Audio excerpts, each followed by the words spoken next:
कहते हैं सियासत, इसमें कब कौन दोस्त और कब कौन दुश्मन हो जाए कहा नहीं जा सकता। बंगाल में बीजेपी की प्रचंड जीत ने विरोधियों के कलेजे पर सांप लौटने को मजबूर कर दिया।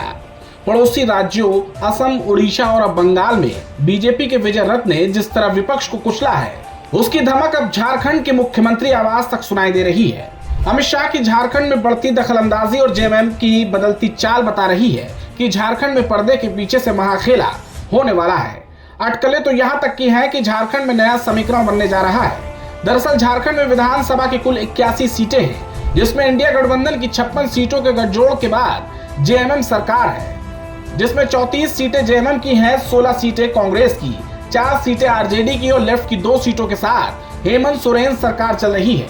कहने को तो हेमंत सरकार के पास 56 सीटों का भारी भरकम जुगाड़ है, जिसमें कांग्रेस और राजद बैसाखी का काम कर रहे हैं। लेकिन बंगाल के किले के ढहने के बाद झारखंड में अब डर की लहर है। जैसे जैसे बंगाल से ममता राज में पल रहे घुसपैठियों को खदेड़ा जा रहा है, तो उनका सबसे आसान अड्डा झारखंड बन गया है, जिस पर केंद्र सरकार नजर बनाए हुए है। यही वजह है कि भाजपा अब झारखंड को अपनी गिरफ्त में लेने की फिराक में है। तो वहीं हेमंत सोरेन भी जानते हैं कि कांग्रेस की डूबती नैया उन्हें कहीं का नहीं छोड़ेगी।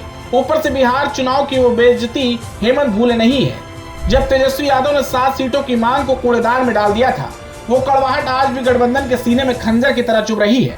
यही वजह है कि बीजेपी अब पूरे जेएमएम सरकार के 2.5 साल पूरे होते ही बड़ा खेल करने वाली है। अगर जेएमएम भाजपा के साथ मिलकर झारखंड में सरकार बनाती है, तो जेएमएम के पास झारखंड की 81 सीटों में से 34 सीटें हैं, तो वहीं भाजपा के एनडीए गठबंधन के पास कुल 24 सीटें हैं।